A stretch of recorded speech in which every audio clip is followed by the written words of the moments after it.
So ఇవాళ మనకి vice president ఉన్నటువంటి శ్రీ రమణారావు గారు ఈ ప్రోగ్రామ్ నెక్స్ట్ కండక్ట్ చేస్తారు.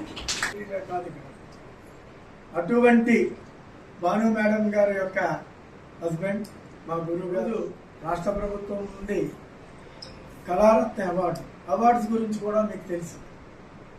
హరిరామూర్తి గారికి ఎవరు రికమెండ్ చేయలేదు. ఆ లైన్లో నేను ఉన్నాను, నాకు తెలిసి ఎంతమంది ఎవరెవరు పెట్టారని. అయితే వాళ్ళందరూ విమర్శించారు. కానీ ఏమి జరిగినా అన్ని మన మంచికే, ఎవరు లేకపోయినా ఏది ఆగదు.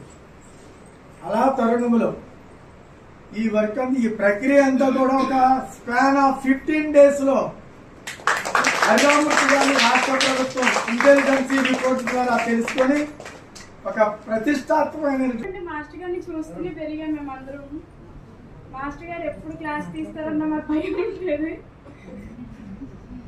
ఎందుకంటే చిన్నప్పుడు అంతా ఎప్పుడు అనుకునే వాళ్ళు మాస్టర్ గారు చాలా స్ట్రిక్ట్ అని చెప్పి.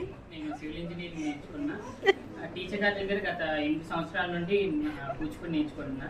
మాస్టర్ గారి గురించి చెప్పాలంటే అసలు ముందుగా మనం ఎవరైనా సరే సింప్లిసిటీ అనేది మాస్టర్ గారి నుండి నేర్చుకోవాలి. అంత అవార్డు వచ్చి అంత వచ్చినా సరే ఆయన వే ఆఫ్ మాట్లాడడం కానీ.